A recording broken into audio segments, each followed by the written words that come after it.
I remember the exact moment they abandoned me. Gate 17, Karachi Airport. The boarding call echoing overhead, my wife's voice snapping, "You're in the way." She said it like I was luggage left behind. Then they walked off, her sister, her parents, leaving me standing there beside the wheelchair of her niece, little Hanya, who looked up at me with wide, confused eyes. I didn't chase after them, I just stood there and smiled, because that was the moment everything clicked into place. 2 weeks earlier, I had won the lottery, 120 million rupees. I didn't tell anyone at first. I wanted to surprise my wife, Aisha, the woman who'd stood by me for 11 years. Or so I believed. When I finally told her, she didn't smile, not really. Her lips curved, but her eyes didn't move. That was my first red flag. Within hours, her parents began calling, her sister too. Suddenly, everyone wanted to celebrate as a family. They talked about unity, love, togetherness, things they hadn't mentioned in years. Then Aisha suggested the family trip. She said I should fund it. And like a fool blinded by nostalgia, I agreed. It wasn't until the planning started that I realized something was off. The hotel bookings didn't include my name. The flight confirmations went only to her email. And the family group chat had been oddly quiet, until I saw her phone light up one night. The preview message read, "He'll never see it coming. Once we're there, we'll figure the money out." Her sister had sent it, to my wife.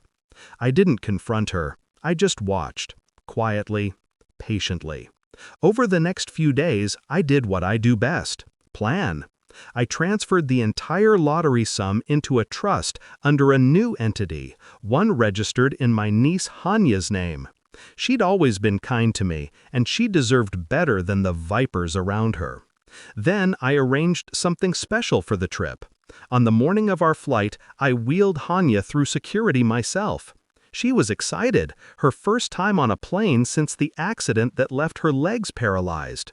Aisha and her family walked ahead, chatting, not once looking back. When we reached the gate, Aisha turned to me. Her smile was thin. "There's been a change," she said. "What change?" I asked. "You and Hanya, you're not coming." Her father grabbed Hanya's wheelchair and pushed it aside. Her mother hissed, "You'll slow us down." Then came those words, "You're in the way." I didn't argue, didn't plead, I just nodded. "Of course," I said. "Go ahead." They left, laughing, boarding passes in hand. Hanya started crying softly. I knelt beside her. "Don't worry," I said. "We have our own flight to catch." That's when the fun began. While they were flying toward Thailand, or thought they were, I called the travel agency. The flights had been paid for with my account. I canceled the return tickets, all hotel bookings, and the credit cards linked to Aisha's name. The luxury villa they were staying in, it wasn't in their name anymore. By the time they landed, the property had been transferred to Hanya's trust. Every rupee they planned to enjoy was legally hers. And me? I took Hanya on a real vacation, a quiet resort up north, where the air was clean and her laughter wasn't drowned out by cruelty. 3 days later, my phone rang. Aisha. She was screaming, something about the hotel locking them out, their cards being declined, her father's account frozen. She said the embassy was contacted, police involved, all in panic. Then she demanded, "What did you do?" I could hear her sister crying in the background, her father cursing, and I laughed. I couldn't help it. It wasn't loud, not manic, just soft, controlled, the kind that chills the spine because it comes from peace. "I didn't do anything," I said. "You just forgot whose name was on everything." She screamed again, but this time it sounded different, desperate, small. Before hanging up, I said, "You told me I was in the way." I simply moved aside. "Now you can have all the space you need, without me, without the money, without your masks." Click.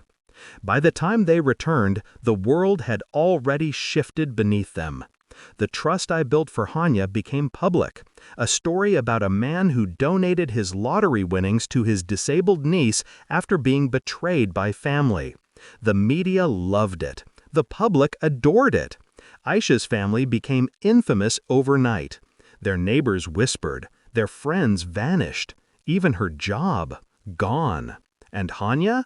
She smiled brighter than ever. I made sure her medical treatments were funded for life. She moved in with me soon after. She's walking again, slowly, carefully.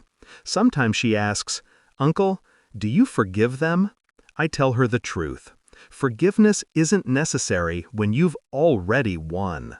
I think back to that day at the airport sometimes. The way they walked away so easily. The way the truth revealed itself without me having to search.